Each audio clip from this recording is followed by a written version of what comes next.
In Dungeons & Dragons 5th edition, the Will of the Wisp is a tiny, chaotic evil undead creature of challenge rating 2 with an AC of 19 and 22 hit points. It hovers 50 feet per turn, and has an amazing +9 to dex and average stats otherwise. It has resistances to acid, cold, fire, necrotic, and thunder damage, as well as damage from non-magical weapons. It is immune to lightning and poison damage, and is immune to being exhausted, grappled, paralyzed, poisoned, knocked prone, restrained, or knocked unconscious. It has dark vision and a passive perception of 12, and as a spirit it speaks the languages it did in life, which is entirely up to you as the DM. As a bonus action, it can target one creature within 5 feet of it that is alive but has 0 hit points. That creature must roll a DC 10 Constitution save, basically another death save, with a failure resulting in immediate death.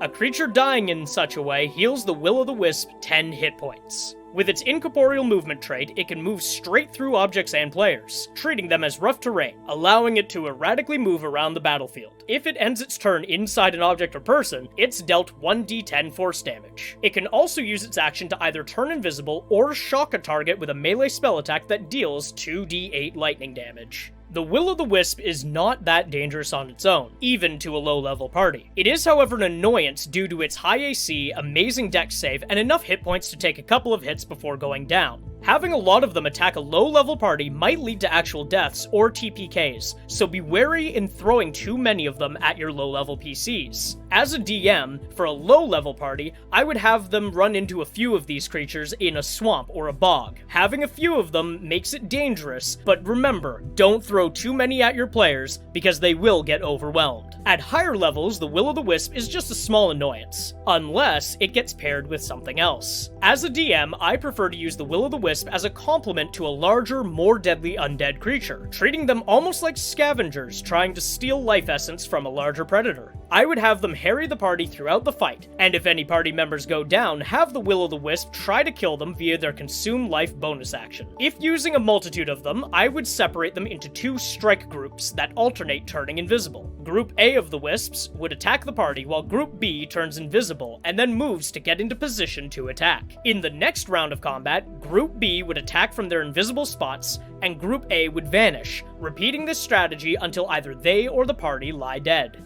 The term Will of the Wisp originally comes from the term ignis fatuus, which is Latin for giddy flame, and is described as a flaming ghost that can sometimes be seen by travelers at night, especially in swampy areas. The Will of the Wisp is most popular in Irish, English, Welsh, and Scottish folklore as a flaming spirit that pretends to be a guiding light or lantern that leads travelers to their doom out in the marshes. However, there are other similar spirits that appear in other parts of the world. Mexico has a similar story about brujas, witches that can transform into flickering lights and mislead travelers, as well as stories about the luces del tesoro, or treasure lights, that lead children to hidden treasures. In Argentina, the Will of the Wisp equivalent is the luz mala, or evil light, described as a shiny ball of light that floats above the ground and tricks people into following it to their death. In Bangladesh, the alaya is a marsh ghost light that, depending on the location, are either lights that lead people to their deaths or represent the spot where a fisherman unluckily drowned. The hitodama, hinotama, ushionibi, and other balls of fire of light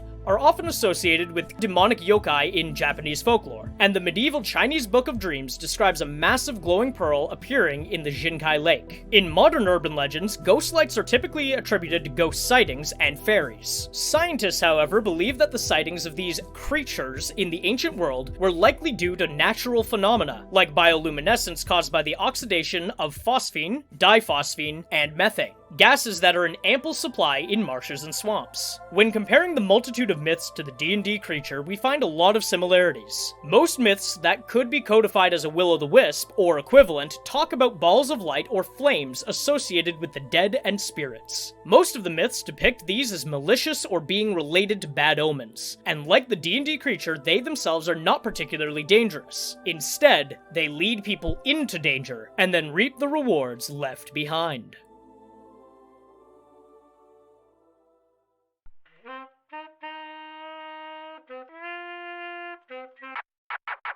If you enjoyed that video, consider giving it a like and giving me a follow. And for more of my videos, you can find me on Twitch @Moglaroo, YouTube @Moglaroo Streams, and TikTok @Moglaroo Streams as well.